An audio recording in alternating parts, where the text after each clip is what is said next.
Steven, yes, we can Hey. hear you. All right. Hello, welcome. We are live, sir. How are ya? I'm good. How are you? Doing fantastic. First and foremost, we want to say thank you for taking the time out of your busy schedule and day to come hang out with us and talk UFOs and whatever else the heck we're going to talk about. It should be a fairly good show, I think. I'm excited. It should be. I'm excited to do it. It's fun to talk with people that don't actually think you're crazy. 99% of the people I try and talk to about this stuff just look at you like you're nuts. So, yeah, Sure. Well, I can promise you, Steven, I won't think you're nuts for one, and I guarantee you our viewers at home won't think you're nuts. And if they do, then I guess that's their First Amendment. That's their freedom of speech right to think that or say that. I guess So it's a process. It's a process that we have to go through to come to our own understanding. I mean, a lot of this stuff I'm going to say is going to, it's going to sound crazy, and I don't know. We'll just take it as it goes. Well, you know what? That's exactly what we're going to do. We're going to take it as it goes. We're going to have a nice, interesting time. I see folks already coming in from their home. Maybe they're mobile. Maybe they're watching on the fly. But I see folks already piling in here. So we should have a great show. I'm excited. And I don't know. Should we just jump right into it? What do you think, Steven? How's your day going? I mean, how is your day going? How's your life? Well, why don't you tell us what you do? I work for an internet service provider in the area. I just do tech support. Awesome. Yeah, as a fellow techie myself, I can relate, so I understand. ISPs are very, very important in my book, at least. Yeah. Okay. Well, so just go ahead. I'm sorry. Oh, if you want, I'll tell you about the site I built and kind of why I built it, and kind of the information that's on it, and just kind of my general message. Yeah, absolutely. Feel free. We just did an intro. I don't know if you were able to hear that. I might have had you muted there, but we had a little intro going, and I kind of gave an intro. Stephen Gilbert, ufologist with the PNW UFO Hunters group. Found you on Facebook, and I liked what I saw. I saw a lot of cool, interesting things that I thought we could absolutely open a discussion about here on the podcast. And I think that you have a lot to offer here. So yeah, feel free to jump right in and tell us what your group's all about. So growing up, I was pretty much obsessed with all of the big questions in life, which I think I was just obsessed with the big questions. What happens after we die? Why are we here? Where did we come from? And I think humanity has cobbled together these answers for us that don't make sense with a broken religious system. And there's 50 billion religions and sciences that only have half the answers. Or I think that ufology is the most important subject that has ever existed in mankind, in on the entire planet ever. I think, well, let me start here. It's every single conspiracy is all connected. They all have something to do with each other. And it's pretty commonly known that the government has all the best toys, all the best technology. The technology that the public gets is 10, 20 years behind what they have. But I think what people don't realize is how advanced that technology actually is. Sure. This technology is what most normal people would consider magic. It is that far advanced. And what I mean by that is when we start talking about things like time travel. Mm-hmm. Okay, it seems like magic because we don't have a proper understanding as three-dimensional humans of time. Space and time are the same thing, and when you can manipulate space, obviously you can manipulate time. And I'm not a physicist. I don't pretend to be a physicist. and that's a commonly known fact. But Sure. anyways, Well, I mean, so if you think about it, Stephen, too, I mean, if you were to take a phone and go back in time to the 1700s, or even, shoot, we can go back even 5,000 years. I guess it depends if you believe in ancient civilizations, but if you were to take a cell phone and go back in time even 1,000 years, they would think you were a wizard. If you pulled that device out and started doing math, pulled out a calculator, calculator app, they would think you were a magician, or a god. So, I guess it's all perception, right? And how would they describe it? What would be the language that they would use if you showed like blue LEDs? They'd call it blue fire Blue or whatever, fire. because Yeah. they wouldn't have the language and the words to describe what they were saying because these concepts don't exist. Right, But right. where I was going with this, where I first got twisted into this thing, the very first thing was the Corey Good material. Have you seen that yet? I haven't. No, Corey Good. It's I just feel like I've heard of it, but I don't know it. No. It is mind blowing, and I have a whole section on my website about Corey Good. But this was the first, what they call SSP or Secret Space Program whistleblower. So what the military is doing, and there's a lot of people coming forward. And first off, before I go into this, I don't want to say I don't I'm not trying to say that I have all the answers. I don't have any Sure. answers, but I have a lot of information, and I don't think all of these things that I'm saying together are 100% proof, but all of the things collectively together we need to look at as a species, as a society, and really start to digest this and dissect this. But Absolutely. anyway, Yeah. No. Absolutely, we do. the Corey Good material. So this guy comes out, what is it, 5 years ago, and says that I was in the military. I was what happens is they select these people from birth, and once they turn a certain age, 17, 18, 19 years, they abduct them like as a UFO abduction. They'll go into their bedroom, take them out of their bedroom. They will transport them to the moon. I just stay with me. I know it's So going to so sound crazy. no. Is this MK Ultra, or is this a separate program? We're going to swing back around to MK Okay. Ultra. Okay. Okay. MK Ultra was the beginning of the process that started all of the sciences that led up to the systems that are in place and are being used now. MK Ultra was the very beginning of it. Okay. Okay. So So it's a branch off program, is what you're saying. Sorry, I'm sure you'll get to it. I'm very excited, as you can tell. yeah. No, totally. Yeah. So they abduct you out of your room, transport you to the moon. There's a base on the backside of the moon, and people think I'm crazy for saying that, but just go on YouTube and there are tons of videos of not only just single UFOs, but entire fleets. If you look at the moon, the 10 o'clock position, that's where there's some type of large base or something. There's fleets of craft going off the 10 o'clock position of the moon. Sure. Anyway, People can see this. You can grab telescopes, and I know what you're talking about when it comes to the fleets and seeing these crafts. I think more recently, even 2 weeks ago, there was a video that was just released of a astrologer. What do you call it? Astrologist, I should say. He was looking through, and he just happened to capture some crafts more recently that were close enough to the moon that it casted a shadow on the surface. Right. So you can find this openly and readily available. I'm sure there are some hoax ones out there, of course, but I'm sure there's a lot of real ones. And even if 1% are real, that's all that matters to me. So that's exactly what I say. Even if 99% of everything I'm going to say tonight is bullshit, right. that 1%, if that 1% is true, this is still the most mind-blowing, paradigm shifting shift in reality as we know it. And the human race, in my opinion, Sure. Absolutely.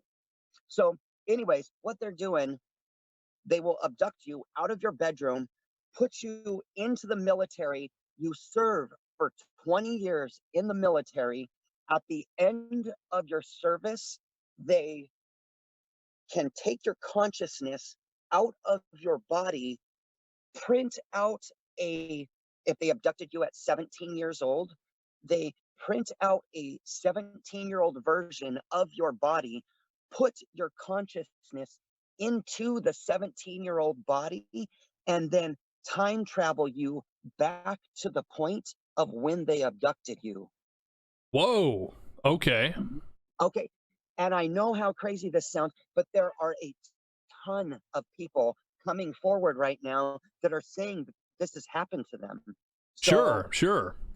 Corey Good, check out the secret space program section of my website. Corey Good was the first one that I ever saw. And can you give us a link to your website real quick, just so if folks at home are watching, they can keep along? Yeah, so it's PNW UFO Hunters.com. So PNW, like Pacific Northwest, UFO, unidentified flying object, hunters with a S.com.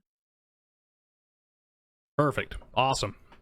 And so the Corey Good material was the first one I ever saw, and his was a division of the Air Force. And so all of the branches of the military are using this same complex of technologies, this age regression, the consciousness sucking out, and what's very interesting about the consciousness removal from the body is that if you did you hear the Travis Walton story, the guy, the logger that was abducted? You know, it does sound familiar. I am up to date to a lot of the majority mainstream abduction cases, but to be quite honest, I don't know any of the subsect abduction cases. So it sounds familiar, but I couldn't say for sure if I have. Why don't you just fill everybody in just in case? So what happened with Travis Walton is they were loggers. It was a group of guys, and they were driving and run up on a big UFO, and Travis runs underneath it, and a huge light shot down on him, and he, from the friend's perspectives, he just disappeared. But his version of it is this light came down it, but he described the light as a liquid, which was very interesting in itself. Whoa, a liquid like water or yeah, but he felt like he was being in a liquid, and he floated up like how you would float to the top of a swimming pool. Sure, yeah.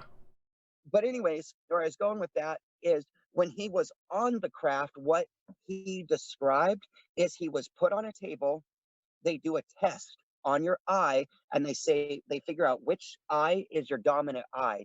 Once they figure that out, they pull a sheet over your entire body, and the sheet sucks down on you like vacuum seals onto you. Yeah. And then they cut a hole on the dominant eye that they tested for.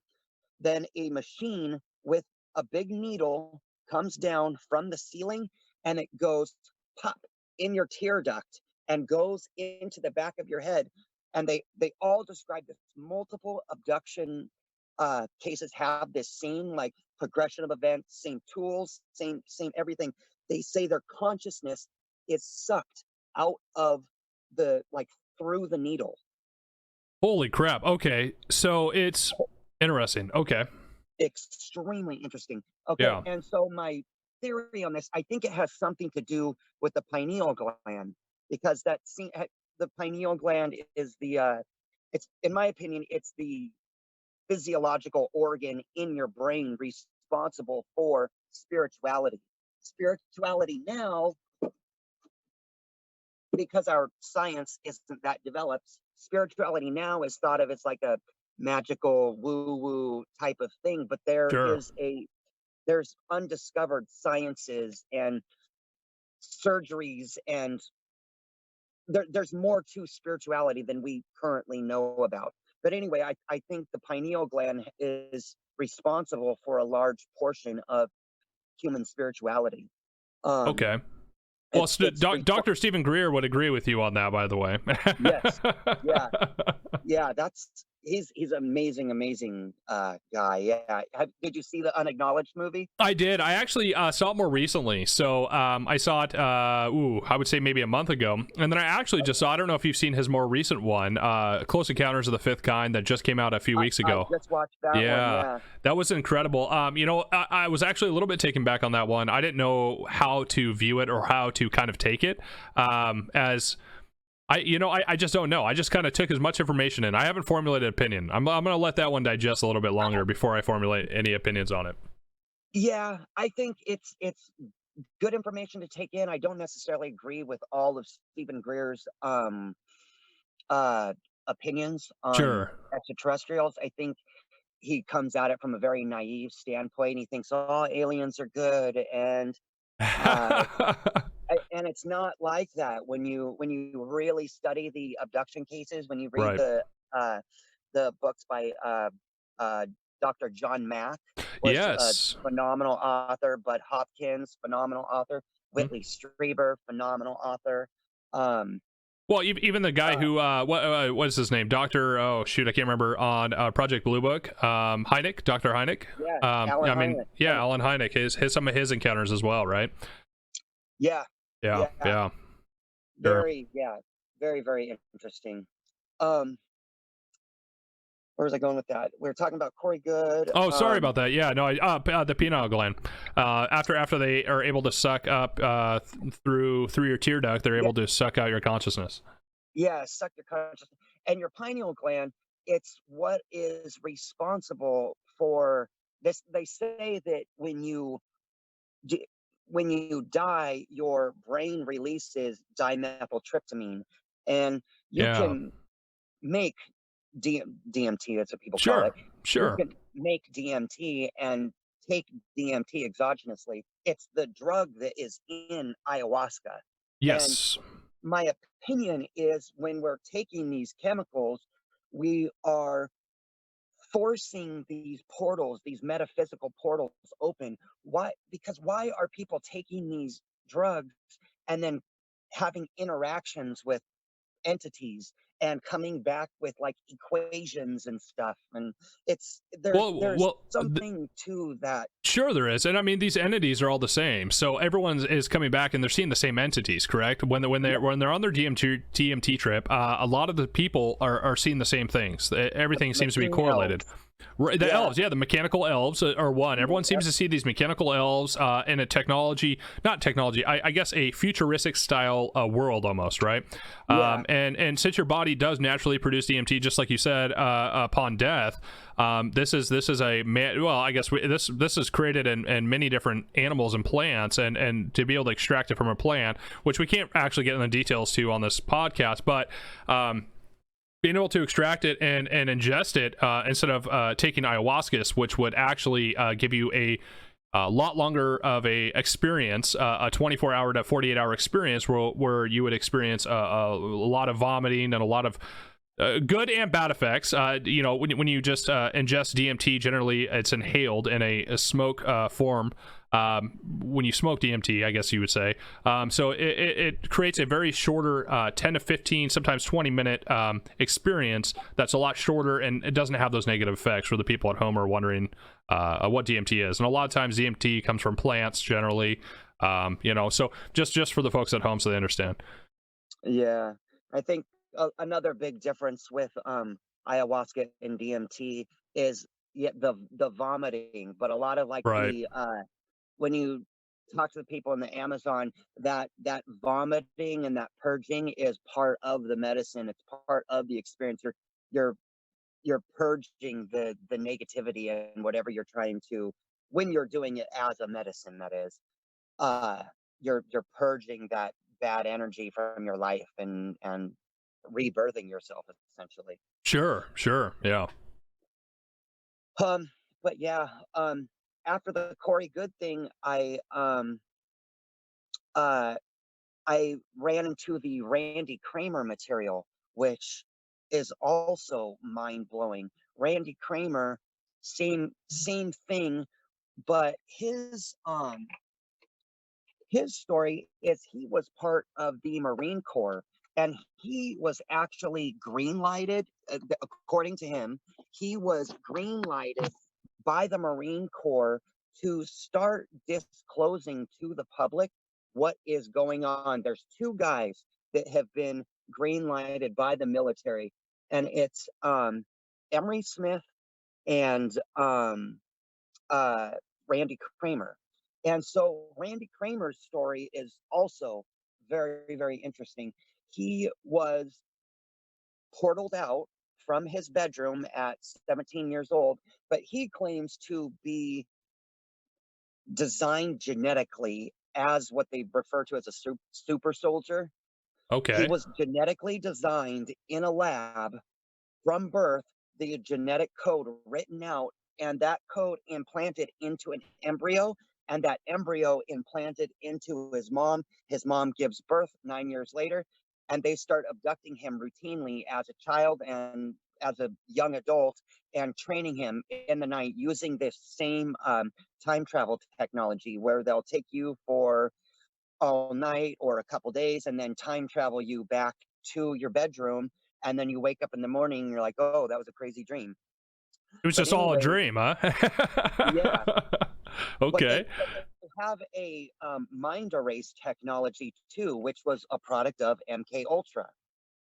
So like the real Men in Black, but obviously not so Hollywood, right? Yeah, Okay. yeah. Okay. There's a lot of theories on the Men in Black thing too. A lot of people say some of them are ETs, some of them are government, but that's a whole other That's rabbit a whole hole. other deal. Yeah, I actually know a little bit Yeah. about the Men in Black. I've actually encountered possibly one of the actual Men in Black in my lifetime, and Oh, interesting. yeah, that's a story for another day. But it's an interesting. It happened right after one of my very few UFO encounters I've had. It happened right after that. And I was talking about it online in some forums, and then sure enough, I had a black SUV with a government license plate pull up right next to me and start questioning me and asking me about the sighting. And I basically, my libertarian roots kicked in. I told him to kick rocks, in a very Yeah. unprofessional manner, of course. And he didn't enjoy that. And he told me my name. He told me where I worked and told me a lot of information that would be very difficult that I didn't have publicly out there at the time. So this was in 2009. 2010 no Wow. 2009, yeah, 2009 and 10, so around that era. So sorry, complete side note, but it's interesting you brought that up. I have a kind of a fascination now. What's that? Absolutely. Yeah. Absolutely. What kind of craft did you see? Surprisingly enough, and that's what we'll get into here in a bit, you sent over some photos, and one of the photos was a black triangle UFO. I had a very close encounter with a black triangle UFO, and I was actually going to compare the photo because so the night I saw it, I actually came home and I drew it in paint. It's a horrible job, but I wanted to do it while I was fresh, and you were going to be mind blown on how close we had them. And there's a little subtle differences I'll talk about, but so I've seen one, and to give you perspective on how close I was, I'll show you exactly on a map where it happened. And I happened to be looking up, and it was about 100 feet above a silo. So if you know how high a silo is, add 100 feet on there, and that's how close I was. And well, I'll kind of get into it when we get a little bit further down the line here. But yeah, so that's kind of an interesting ordeal, especially with what I believe the black triangle UFOs are, which in my opinion are actually advanced military craft. Yep, absolutely. But so based on the people that I've interviewed in the past, which I would love to get them on, but I don't think they will, due to their previous clearance levels and affiliation with the U.S. government and military. I don't think they'll ever come on this podcast, but it would be nice to have them. Yeah. So maybe muffle the voice. Yeah, we might be able to, and then put like what is that? Dodge, the little dog coin, or the dog guy. We'll have him just moving around. Yeah. But no, it was interesting experience. But yeah, so the Men in Black, are interesting people. That's a life-changing. Anytime anybody sees a UFO, it's life-changing. I've seen. I don't want to call all of them UFOs because I've seen a lot of different categories of things like the orbs. That's a whole category of itself. I've seen the That orbs is. about the size of a ping pong ball. I see them in the sky all the time, Yeah. scooting around. But yeah, I've had one fly like 10 feet away from me, and it was weird the way it folded. There's videos of UFOs where you can tell that they're like going interdimensional because they like it's a weird like folding out of reality, out of this dimension. You can see it like roll out, and that it had that same like roll out type of Yeah, yeah. look It's to it. it's like, okay, it'd be like sucking some pudding up a straw. Yeah, That's yeah, that's the best way I can think of it. Sucking some pudding out of a straw, just kind of whoop, sucks right up and goes. yeah, yeah, yeah. So yeah, that's a crazy. I can't believe that you were 10 feet away from an orb, though. I personally have not had any real like orb encounters dealing with UFOs. When I went out on some UFO or paranormal investigations with some actual people who had PhDs investigating this kind of stuff, it was interesting. As I saw some things then, orb related, but it's hard for me to speculate because I obviously don't know what it is. But it's just interesting to hear your take on your experience with that, at least. And I'm sure you've had a ton. If you go looking, you can find this stuff. Anyone at home can. Yeah, another, if anybody's interested, ESETI Ranch is a really cool place to go. There's a lot of for when there's a lot of UFOs. There was actually just a couple months ago, 31. It's right in front of Mount Adams, and 31 craft flew over Mount Adams, and there's videos of it on YouTube. Oh Um, wow. but And James Gilliland is the guy who runs that. But anyways, he has they set up a little thing at night, and they have big infrared lights that they blast in the field, and then you sit out there with night vision goggles, and you can see all the orbs like going around the field. It's cool. It's kind of creepy, but it's cool. And they'll like go in and out of people. People will go out in the fields, and you can see them like go in their body and out the other side. It's really a cool experience, and it's not that much money either. When we went, me and my girlfriend and my son went, and it was like $10 for each of us, like oh for a wow. day. And Yeah, why yeah, not? And you get to go see some crazy things that you never thought you would see. Where is this at again? it's in Washington. Is it? Yeah, it's in Eastern Washington. Yeah. Oh, okay. So not too Yeah. far. All right. It was called what ranch? Just so we could. Insanity Ranch. It stands for Enlightened Contact with Extraterrestrial Intelligence. Okay. But James Gilliland is the guy. If you want to check him out on YouTube, Sure. there's a lot of really cool information that he's putting out right now. That's amazing. Yeah. So if you're at home and you're interested in possibly seeing something, that might be a good opportunity. Good Yeah, opportunity to go get out. And hey, worst case scenario, you get to get out and go have some fun. Go look up the stars. Worst case. it's beautiful. Yeah, beautiful. Everybody's out there with their lasers pointing everything out. So as soon as something starts zipping around, all the lasers start shooting and circling it, and it's really fun. And it's a very like united. Everybody's in the same state of mind. Sure. Very, yeah. It's See, the same consciousness, probably whatever it may be. I like you, I don't have all the answers either, so I just kind of that's the whole point of this podcast, is to learn, is to listen to other people's experiences and learn what you know. And I'm already learning a ton, so this is fantastic for me. yeah. Check out if you want to look into secret space program people.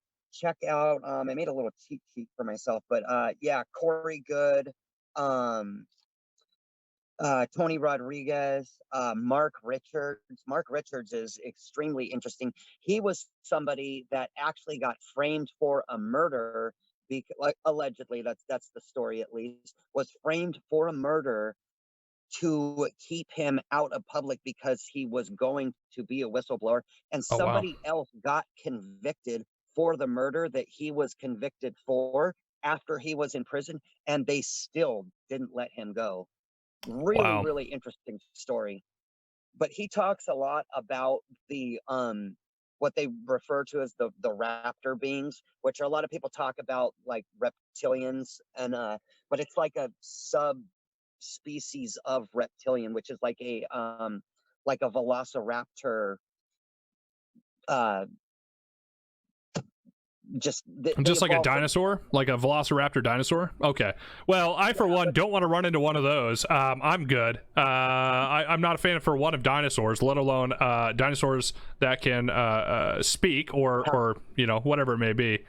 yeah, have technology. Have technology Yeah, that can shoot me and then eat me. I'm good. yeah, yeah, and they I have like a whole. It's really interesting. He talks about the culture of these different uh beings, and yeah, these raptors, they have like a whole caste system. Like there's like royalty, and they're military, and then they're just regular everyday people. It's yeah, really really interesting.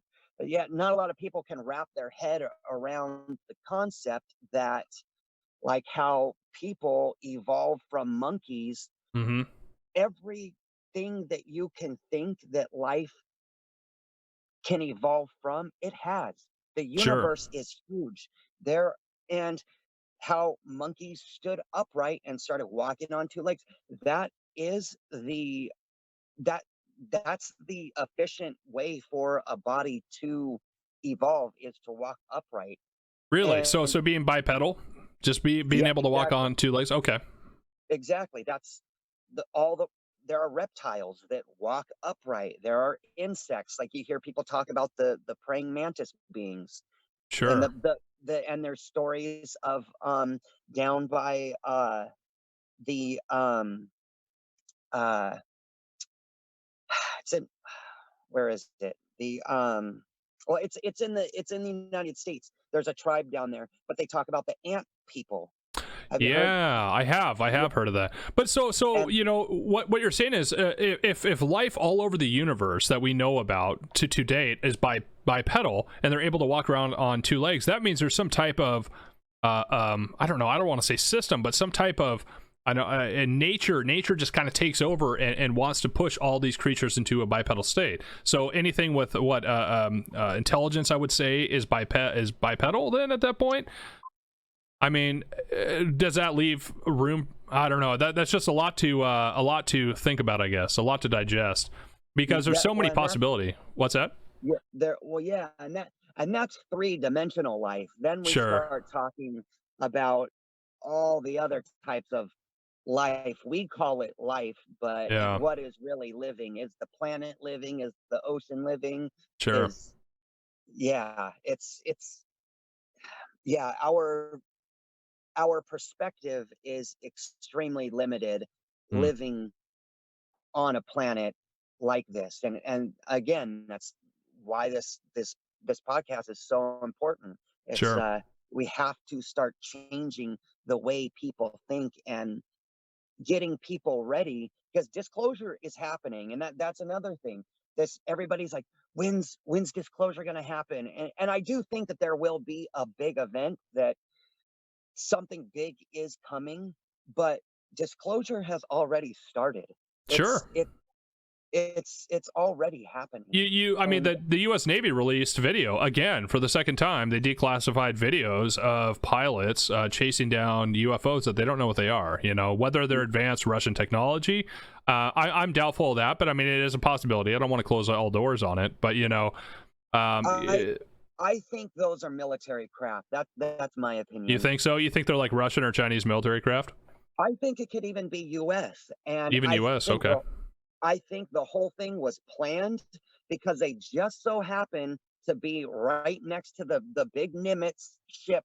It seems like the whole thing was orchestrated, because you look at it now, and they're pretty much advertising it every time I yeah, open up my YouTube. And yes, I open up my YouTube, and I'm always looking at UFO stuff, so it's telling me about UFO stuff. But CNN, Fox News, it's Nimitz encounter, and the Tic Tac UFO, and it's nonstop. They're literally just shoving it down our throat. They're getting us ready for something.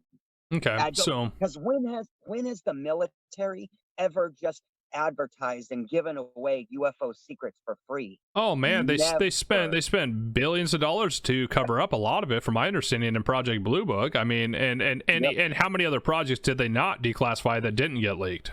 So you know, that's you know, I'm being a little biased here. I am being biased, but you know, I'm also using my bias from factual data. So you know, it's very obvious that the U.S. military, and even shadow operations beyond the U.S. military, that the U.S. military does not control.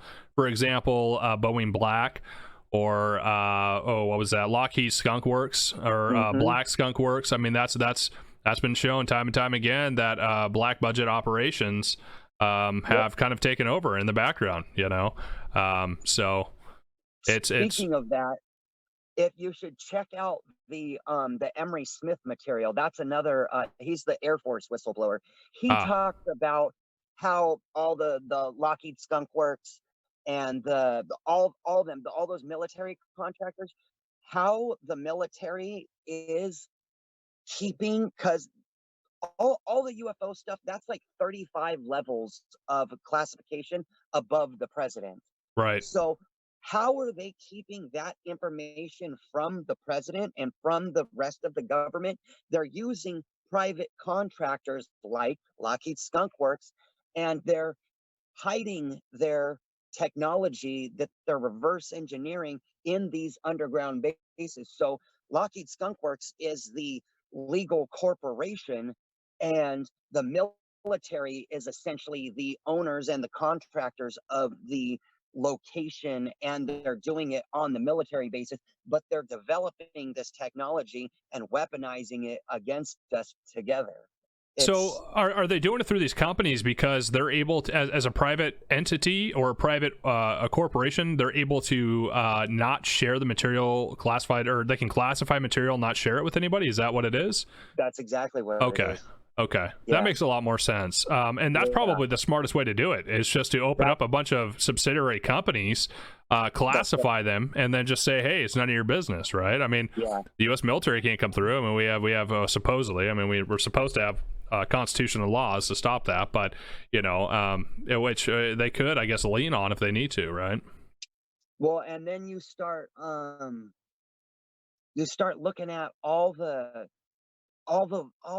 weird things that they're doing, like at the Dulce base, all the experiments that they're doing on people and classifying it.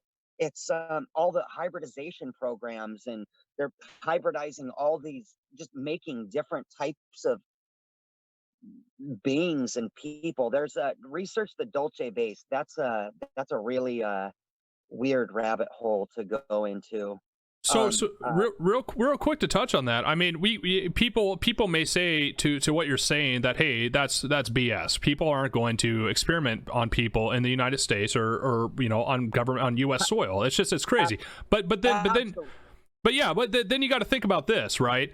At the same time, after World War II, what did we do with all the high-ranking Nazi German scientists that were experimenting on people during the war? What happened to those guys? We brought them over. We brought them over and put them in charge of V2 rocket. This is all factual things that I'm saying for sure, 100%.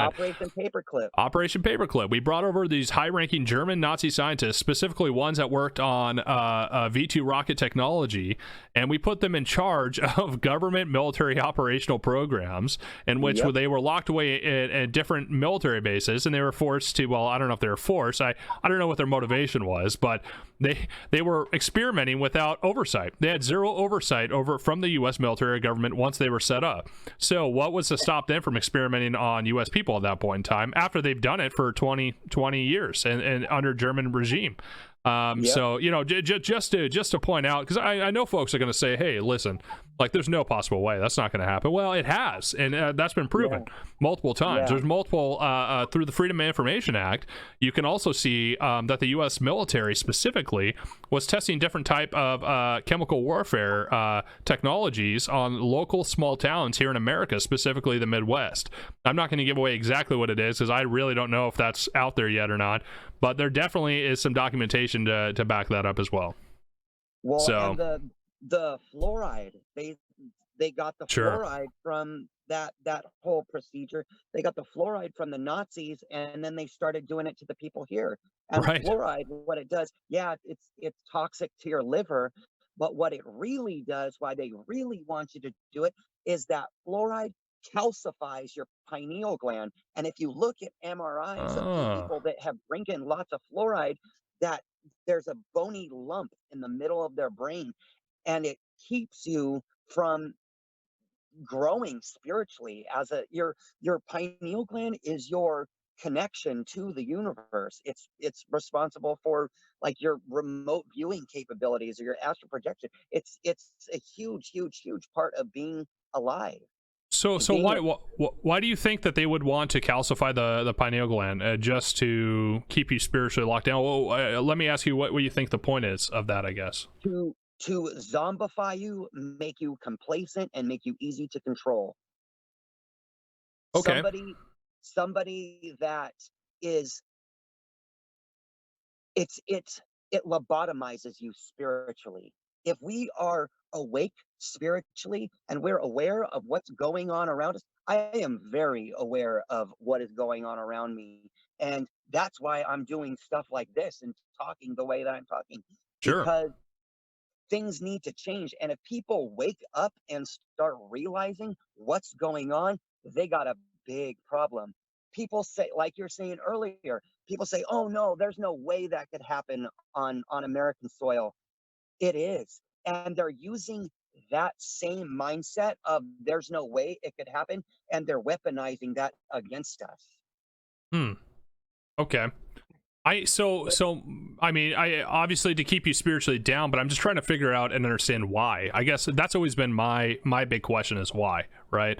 What It who has who zombifies you. it zombifies you, but for what purpose? What do who gains from it? I mean, so from my understanding, humans have two purposes to gain power and money and power, primarily power. So I always try to use that as a motivational technique or tactic, I would say, to understand why people do what they do, right? Power, money, whatever it may be. You know, it's not everybody. Let me rephrase. Not everybody is like that. I know there are people out there that could care less about money and power. For the majority of people in current power positions, that's what they crave. That's what they go for. So what would give them the want or that crave to go after that power by doing something like putting fluoride, using fluoride as a bio weapon, basically to zombify your spirituality? Well, money is just the bait. The powers that be, whether you want to call it the government or the military or the Illuminati or whatever, they use money. Money is, well, it's a cult for one, and I Okay. mean not a cult, it's occult, like OCCULT.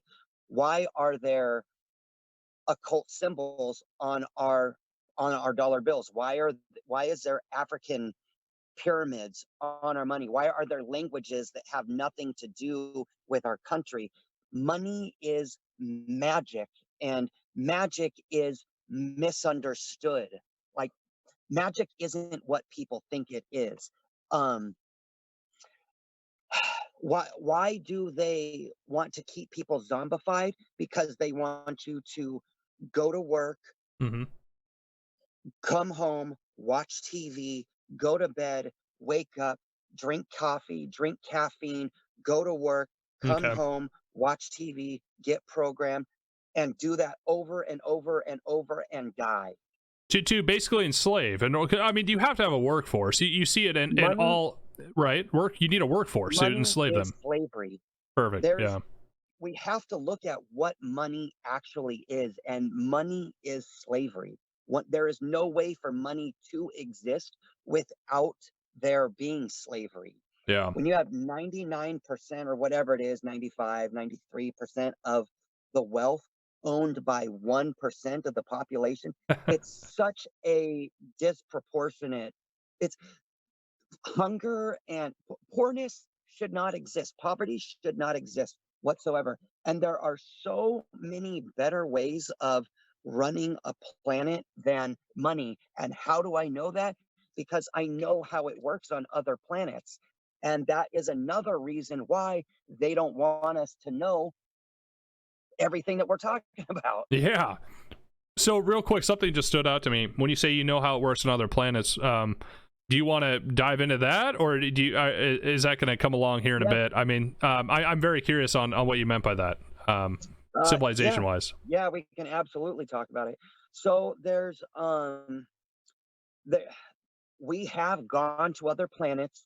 We know what it's like on other planets. There are people that are coming back to it. We can travel intergalactically. It's already happening. But not only is there life in other galaxies, there's life in our own solar system. Our own solar system is Mars is populated, the moons are populated. It's there's reptiles on Mars, and actually we Whoa, can reptiles. Okay. yeah, the reptiles on Mars, there's insects on Mars. Some of those pictures that I sent you, we can Yeah. look at some of those. That might be fun to do like in another show too, like look at all the Mars anomalies. That's a whole rabbit hole. So I have a Um, photo here. You said Mars, and since we're talking about it, let me pull up a photo here real quick. We yeah, have a photo here, and from my understanding, and the only reason I knew was I cropped some of your photos to kind of get a closer view of them. But at the top there was something about Mars and a forest. So I assume that yeah, that's this is what you're talking about. yeah. That's one of the Mars satellite pictures. Oh wow! So is this a forest? What am I Yeah, looking at here? This is a I mean, forest. that's what it looks like to me. It looks like a forest, and they're talking about um they're even saying this on the news. NASA's talking about this, how Mars is the carbon dioxide levels are raising and lowering based off its position to the sun, which means that it's going through seasons. It's how it's plant life that is Okay. going through seasons. And when we compare that to this pictures, it kind of confirms that yeah, there's plant life on Mars. But if they're lying to us about plant life on Mars, what else are they not telling us? Yeah, no, that's very interesting. You know, I've seen a lot of photos myself of the Mars of photos of Mars of different possible life or different just anomalies. My That's issue with it is though is there doesn't seem. I mean, obviously, if NASA knows there is something there, or whoever it may not even be NASA, and they don't want it to get out. My question is once again, why? Why would they keep this quiet? And secondly, why are they holding like photos like this back? This seems to be, you know, this changes everything. This changes the game. If we know there's ability for life to exist, just even within our solar system, that is a game-changing event for mankind in general. You know. 100%. So why are they doing it? Because if we know that there's life on Mars, then we start asking the bigger question. Start Mm, asking, where did we come from? Which I believe we came from Mars. okay. That also is a whole other rabbit hole. Have you seen the pyramids on Mars? Yeah, I have. I mean, I've seen so what I've seen on Mars, some of the photos, and whether they are legitimate or not. I've seen the face of Mars. I've seen some temples on Mars. Yep. These are photos. I've seen pyramids, and I've seen weird anomal. Oh man, I can't even say the word anomalies from different photos from Curiosity. Hmm. But you know, it's so hard in the day and age of technology. It's very hard for me to really know what's true or not. And once again, it only takes one photo to be real for me to be convinced at that point in time. You know, Exactly. all it takes is one Exactly. photo to be real. If all the rest are photoshopped and one is real, then there's something Exactly. going on here. You know. Yep. Yep. Exactly. Yeah. It's there's a lot on Mars. I think we came from Mars. Um but yeah, there's the face on Mars, the pyramids. There's well, the Randy Cramer material. He talks about his division of the Marine Corps. Actually, they were stationed. They call it a 20 and back. That's the terminology they use for the program, where they abduct you, take you for 20 years, and then time travel you back and age reverse you. Okay. So his 20 and back, he did 17 of it on Mars and 3 of it on the moon. And he said the whole time on Mars, it was just a huge war that they had to fight in. And it was the humans that came from Earth and there's are millions of people on Mars, by the way. That's what they say. Corey Good Material says there's millions of people on Mars, Mil- and they're mil- all mil- working. Oh, I'm sorry. Millions of humans or millions Yeah, of? Okay, are there other species or just humans on Mars? there's humans, there's insects, and there's reptiles. Like intelligent or just or Yeah, non-intelligent? yes, Intelligent. Okay, intelligent. intelligent with technology, Okay. walking upright, and they communicate telepathically. And That all of them or just one species? pretty much all alien abductions, they talk about communicating telepathically. Okay. That's a huge consistency. And Okay. with the telepathy, it's just like talking. Like if somebody's on the left side of you, you can directionally feel the telepathy, like if the telepathy is coming to the left or coming from the right. It's very, very interesting. Yeah, can Um, can humans real quick? Can humans understand, but we just can't? Let me rephrase. Can we input the telepathy but not output the telepathy, or can we as humans do we both? can do both. We Okay, can do if we are communicating with a species that is psionically developed enough, we can communicate both ways. They can project the telepathy to us, okay, and we can think telepathically, and they can read it. okay. That's so But that's a big debate, and that's why I wanted to hear your opinion on it. As I've heard multiple different theories on it. So I was genuinely curious. yeah, yeah, it's a very, very interesting thing, and I think that's kind of the next step in human evolution is we're going to, and that's why we probably shouldn't calcify our pineal glands. That's probably why they're trying to do it to us, to keep us, I, I'm, to keep us stunted, Okay, because yeah. our spirituality is, we call it spirituality, but it's more to it than that. It's our connection to the universe. When you can communicate telepathically, you can communicate universally. Oh, And okay.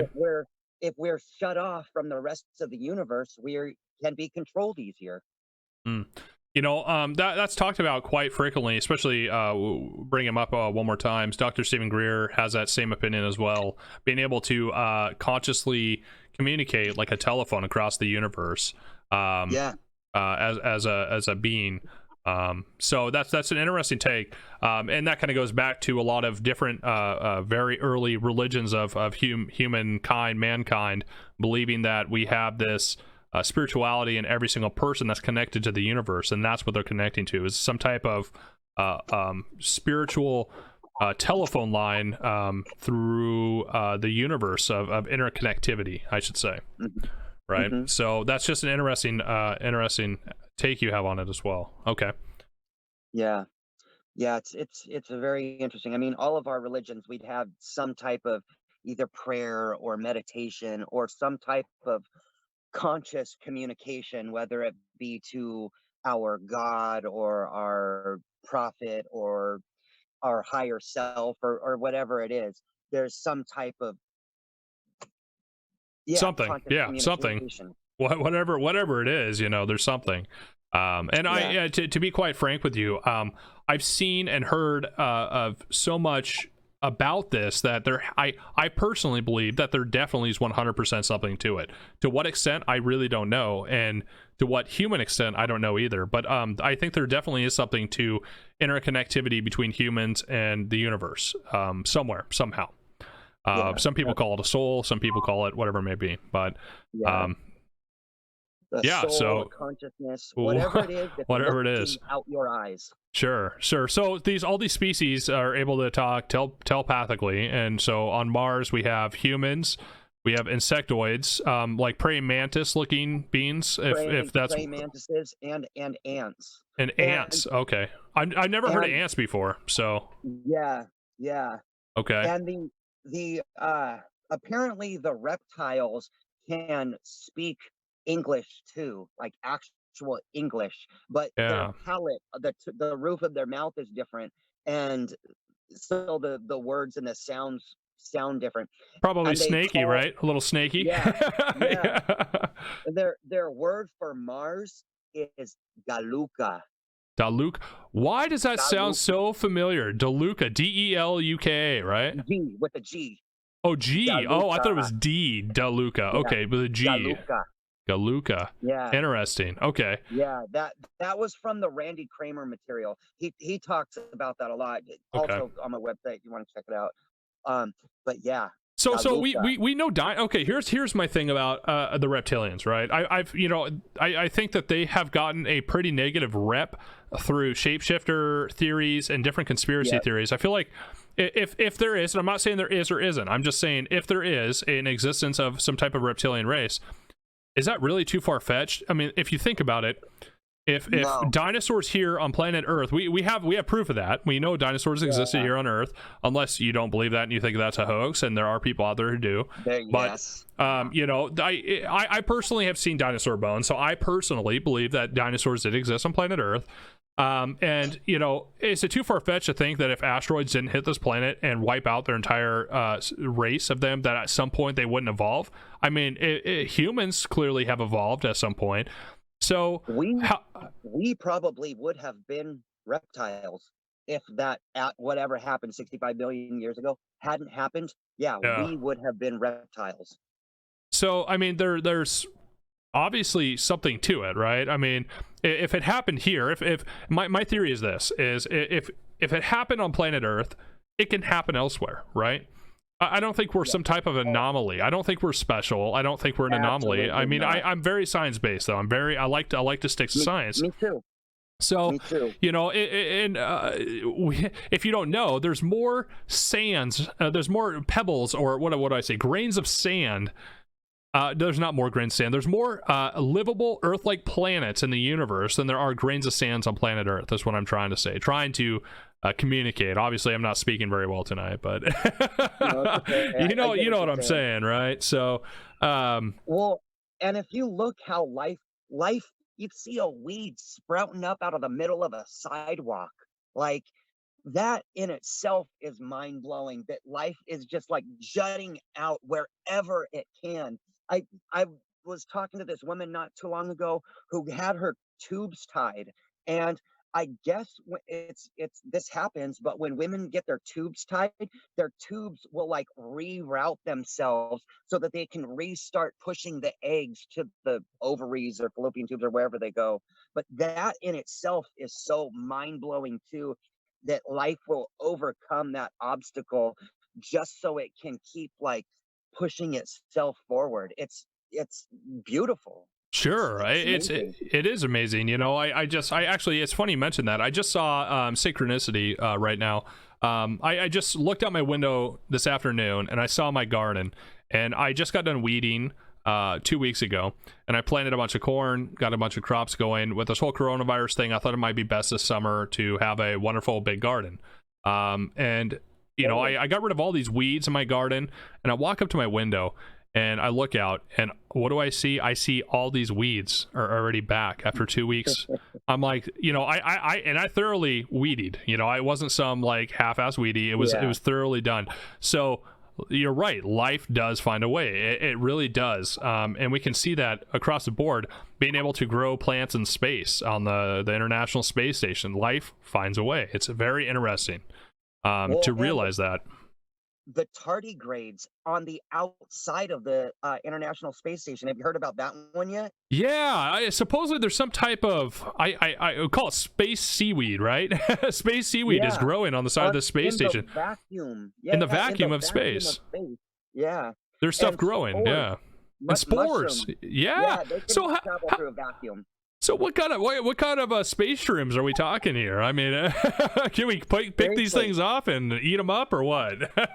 Well, Terrence McKenna has a really interesting theory on that, about I forgot what he called it, but yeah, he talks about how mushrooms are an alien technology, pretty much, that traveled through space and are here. And I'm talking about psychedelic mushrooms. Sure. That traveled here from space, and the trip is this species trying to get us to reconnect with whatever else is in space. Right. Trying to communicate to us on that us being high is an alien language. Oh, really? That's an interesting take on it. The Yeah. trick itself, yeah, is an alien language. Yeah, very, very interesting. Keep going. I have to let my dog out real quick. He's getting antsy. Feel free to Oh, keep the yeah, conversation yeah, going here. no, totally. Trying to think what else. The ostrich people. Have you heard about that in Zimbabwe? The There's a group of people in Zimbabwe that say they are the descendants of these three finger, three toed beings, or they're the offspring of these three finger, three toed beings and a human. They're the hybrid of these two of they're all the descendants of these, but every single one of the people in the tribe have these ostrich they're not human feet. They look like an ostrich foot. Every Really? single person in the Ostrich feet. yeah. Interesting. All right, So let's pull that up. I'm genuinely curious about that. Let's see if yeah, let me put it up on the second monitor here. yeah. Pull up ostrich people Zimbabwe. Yeah, yeah, and Boy. I don't know if you heard me saying this, but they're like their history Oh, let's of go to Republic their use. tribe is they're the descendants of these star people, they call them, that had three fingers and three toes. And those three Whoa. finger, three toed people mated with one of the indigenous people, and now they are the product of that. But all of these people carry that gene. Really? That is Yeah, crazy. Yeah, here we go. This is free use, by the way, commercial use here. But this is a Vedoma. People with extrodactyl. I don't know how to pronounce it. I'm not going to try. But yeah, that's interesting. Okay, so a bird gene, basically. A yeah. bird gene in Very, very humans. interesting. Wow. And I think there's a lot of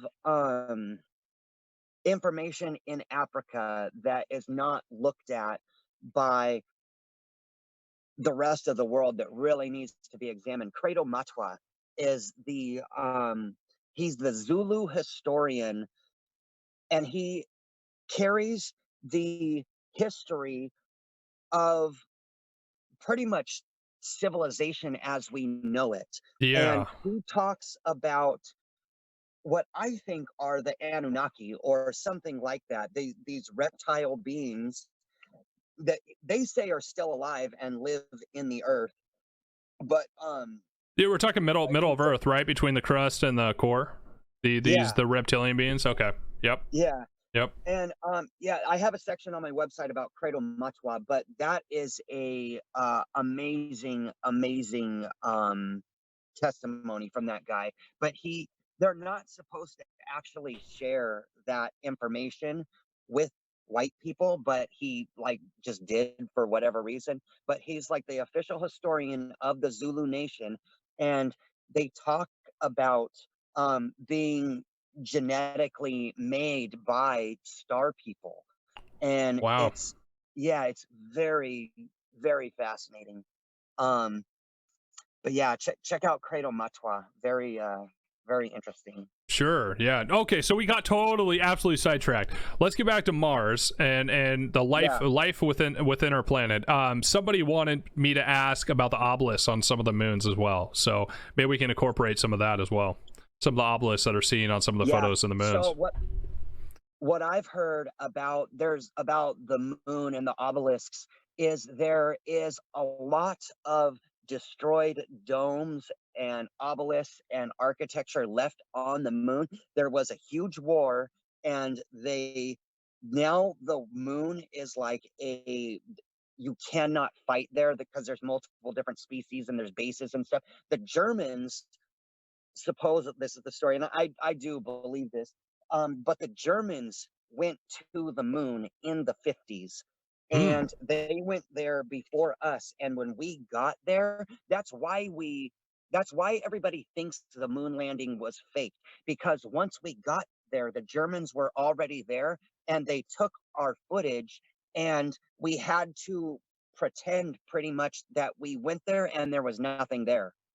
So Wow. what the Okay. Germans what the Germans started doing is they, like, Hitler started getting into occult and supernatural studying, and he Yeah. linked up with, it's called the Vril Society. I don't know if you've heard that term before, Yeah, but yeah, I they, have, because he yeah, sent a bunch of his units up to Antarctica, and they were yeah, taking over monasteries too, and even Asia. He was sending yeah, death squads to Asia to steal.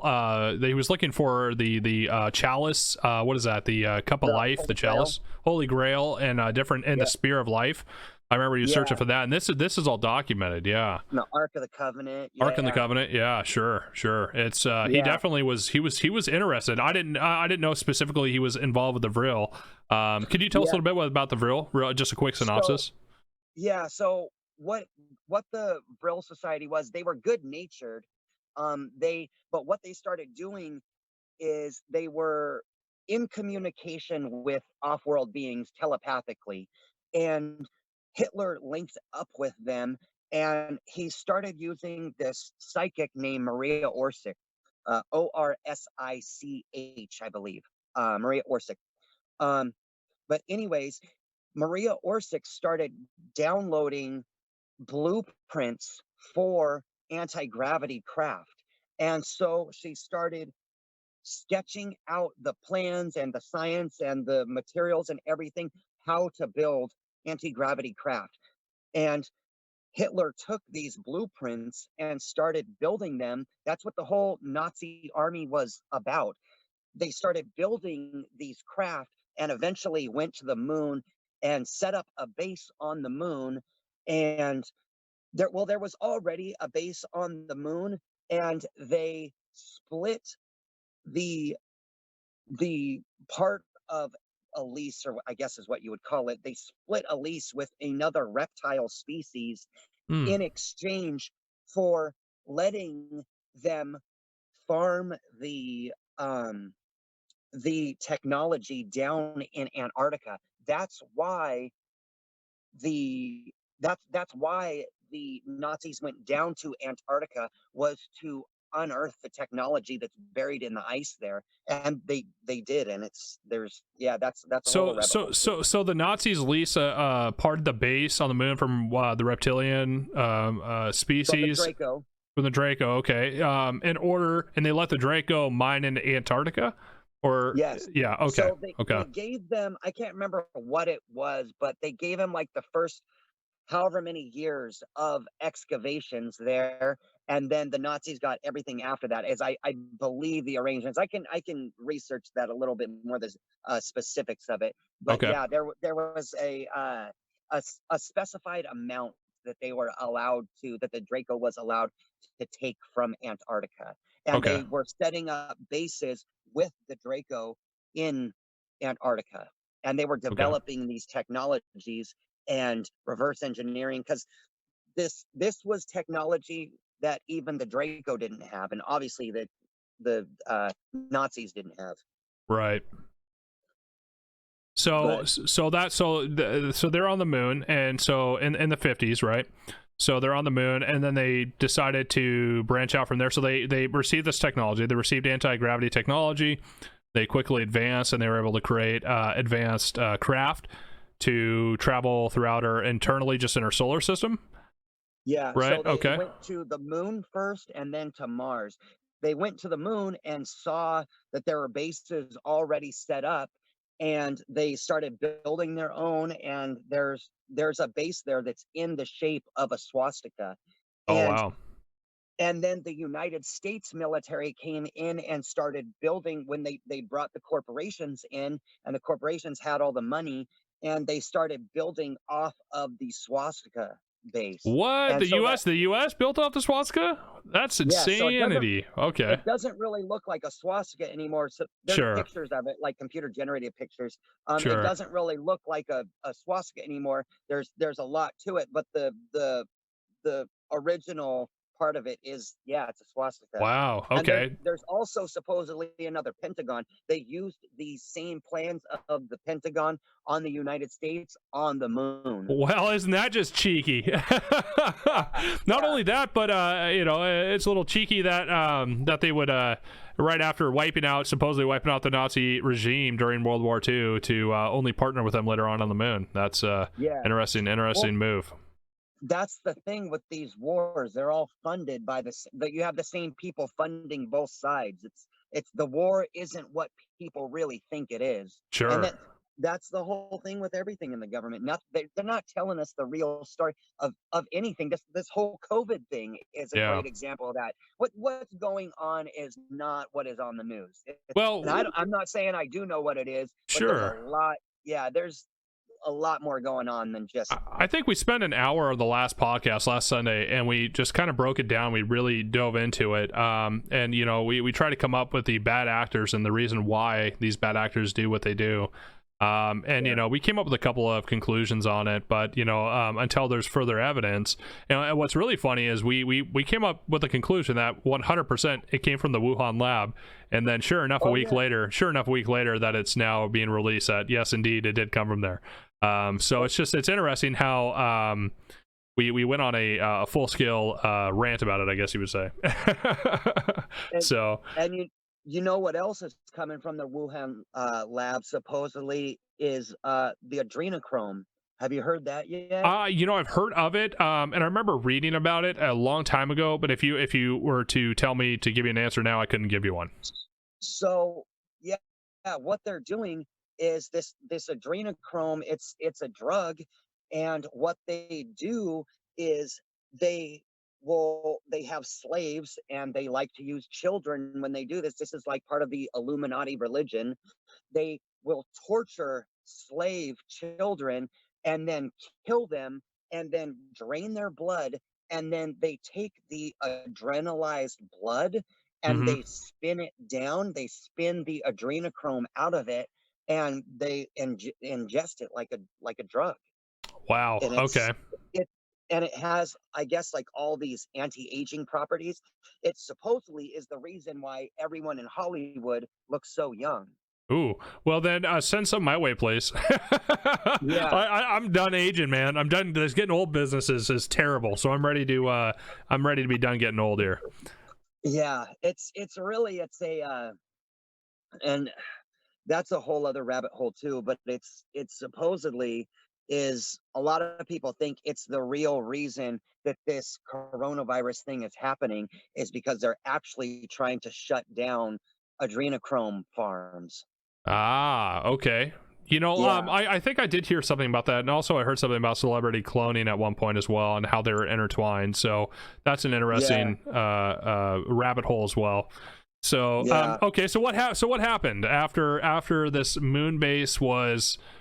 So they from there they just started expanding. I mean, because Yeah, I've heard theories, or not theories. I've heard claims from people who were supposedly and at war on the moon and Mars. Right. I've heard a lot of yeah, stories. So. yeah. So they brought in the corporations, and the corporations, yeah, started. They brought in the big money, and they started mining asteroids and getting materials, and yeah, building the bases out bigger and reverse engineering and trading technology with other ET races.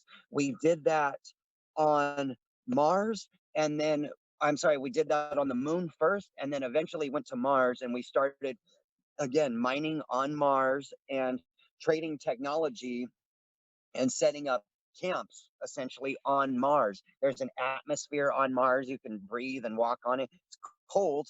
Um, but if you look at the Tony Rodriguez material or the Randy Cramer material, they talk about, yeah, all the species on Mars. Also, Laura Eisenhower, the great granddaughter of President Dwight. Eisenhower, Yeah. is Yeah. also a whistleblower for this, talking about being recruited to go to Mars, and they pretty much essentially tried to start another off-world civilization. They did. A breakaway society, right? Yeah, yeah. and I actually know about this. She was contacted, and she actually had a letter with a letterhead on it of one of these subsidiary corporations. That the minute she went public with this, the letter or the company was dissolved. But you know, I know she was approached to go to Mars for this breakaway civilization to focus on medical technology advancements, supposedly.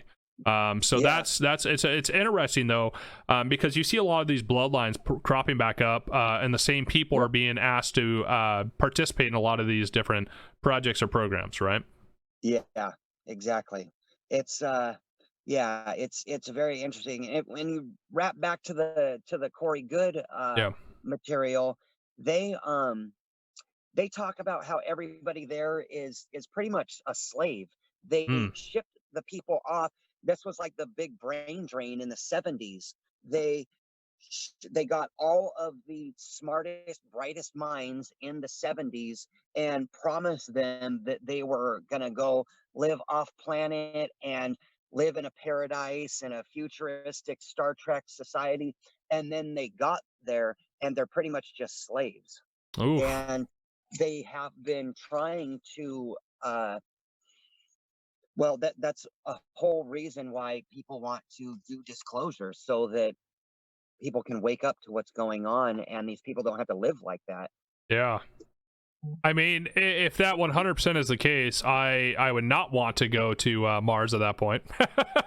I enjoy my freedoms. I enjoy my ability to do what I want when I want. So that would be a pretty big bummer situation. You know, especially you're getting on a craft that supposedly doesn't exist, and being able to go travel to a new planet and be a part of something, huge for mankind, and then just becoming a slave at that point. That would would not interest me one bit. No. We've been going on. I've been asking you a ton of questions. Is there anything that you specifically kind of wanted to go over? Is there something that you wanted to, I know you have your notes there with some things that you wanted to share with the folks at home. I'm trying to think.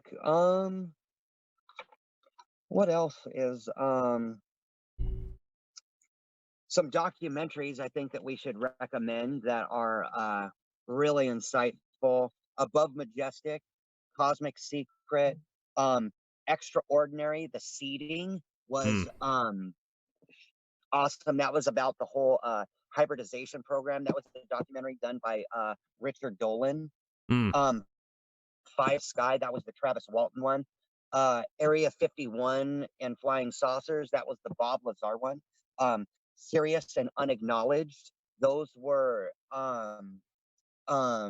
the Stephen Greer ones. Sure. And then the CE5 one. And then CE5, yeah, and then Mirage Man, that was another really good one. Oh, see, I haven't heard of that. I need to go check that out then. Yeah, that's very interesting.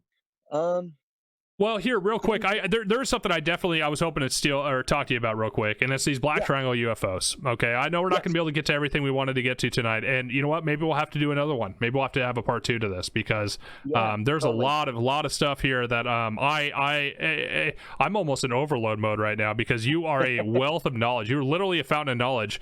And whether it's the information you got was real or not, at some point some of it's going to be 100% legitimate, right? And even I'm not saying 1% of it, right. Even if 1% of what you're saying is real, it's mind blowing. So all right, so this is what was sent over to me. Do you want to talk about from you? Do you want to talk about what this is? Where did you get this, and what's this about? So this was a sighting in Washington. I can't claim credit for this one. I didn't take this picture, but this was a sighting in Washington. This was above, I want to say, the Snake River or something like that. But yeah, see if we can get the other one of the best TR3B pictures. Yeah, I'm not gonna lie to you, man. When I saw this, I had goosebumps. I'm not gonna lie. It made me feel uncomfortable because it brought back a lot of memories of the one that I've saw. And here, I'll show you what I saw as well. So in 2000, I would have to double check, but I'm pretty sure this is 2011 is when I saw this. And what's really funny, and this is the drawing I did in 2011. I did this in paint, surprisingly enough. This is what I saw. The thing that stood out to me the most was the center.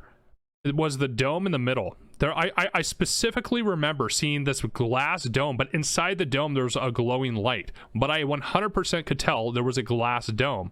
There also it was really hard for me to show in this picture, but there was little tiny lights that went around each individual side light. So there were little tiny, I would say maybe 7, 8 of them circling.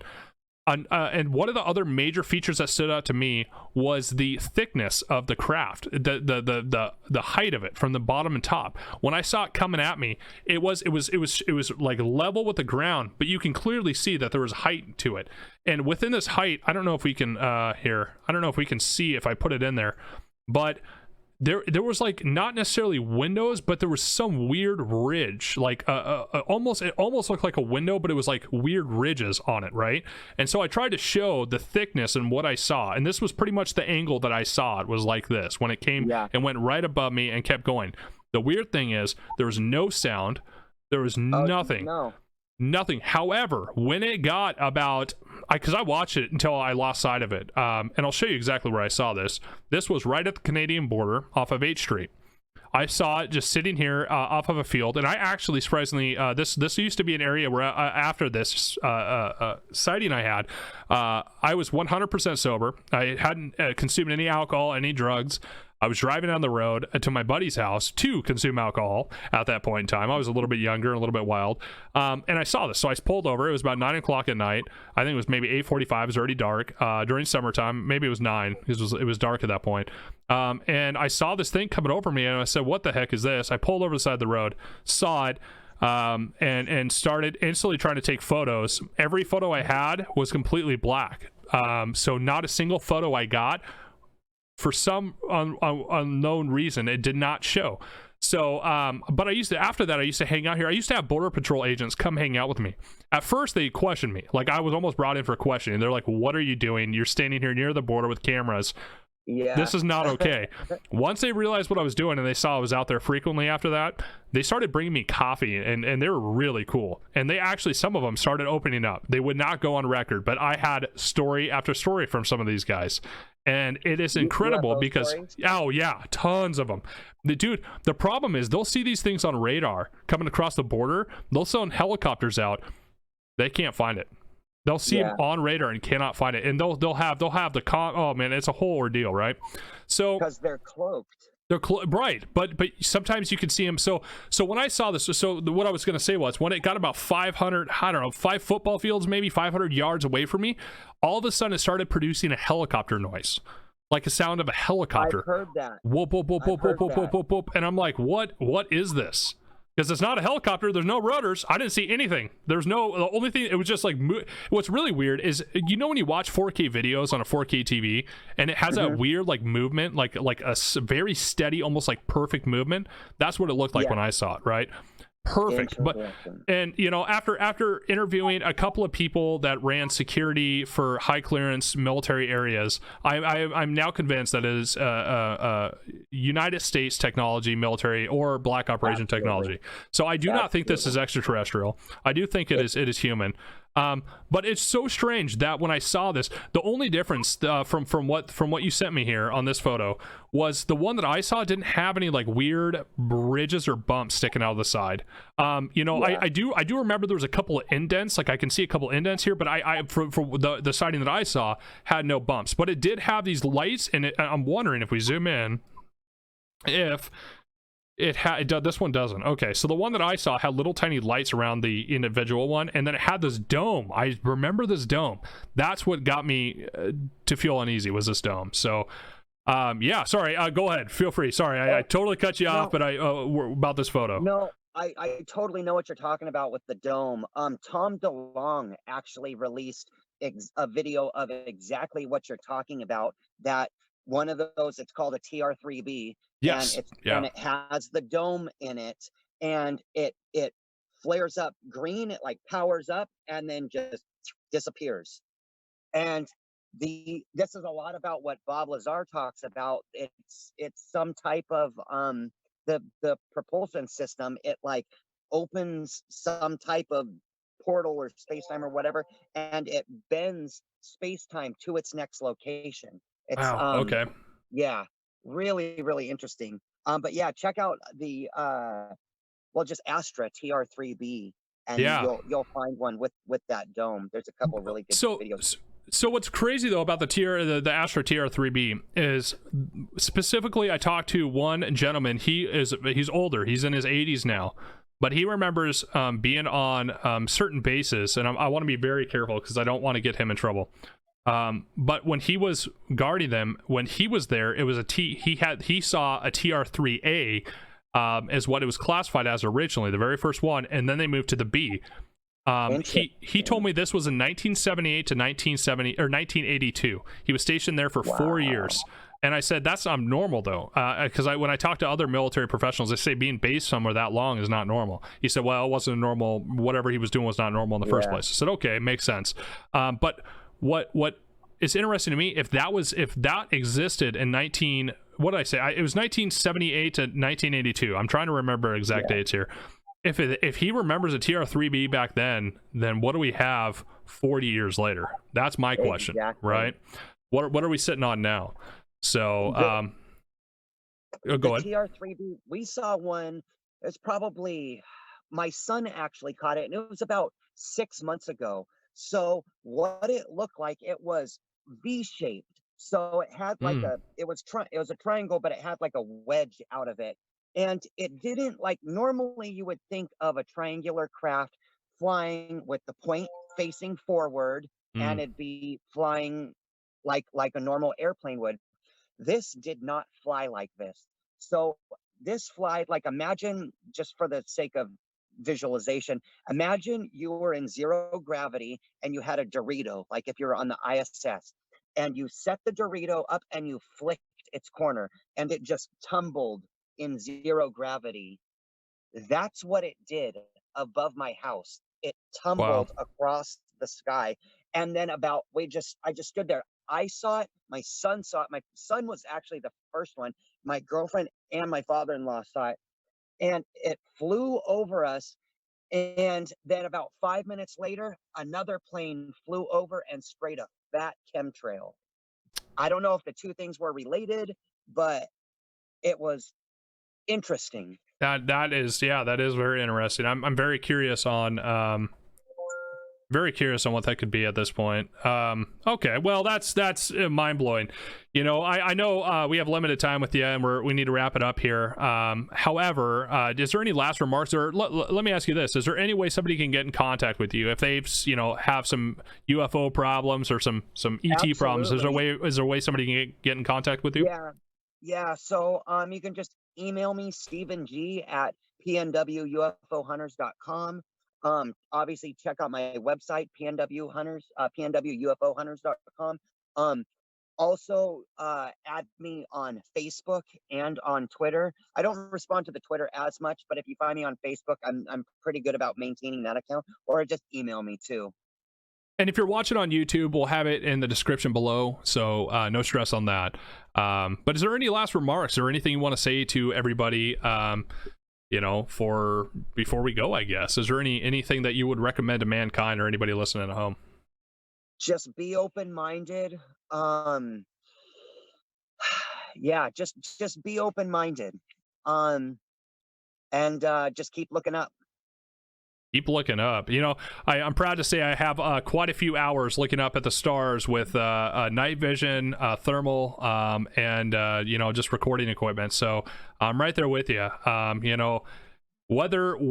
So even if this all ends up being everything we're seeing, advanced military technology, that is still cool as hell, regardless what it is. But my personal belief is that there's scientifically and statistically speaking, it is impossible for humans to be alone in this universe.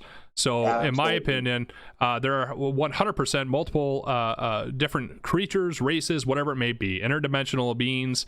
I'm not quite sure exactly what everything is, and that's the whole point of this podcast, is to learn as much as we can and to gain insight from everyone else's experiences and everyone else's research and try to put it all together and maybe maybe if this ever comes to an end one day, we can kind of figure it out and put it all together and hopefully come up with some answers.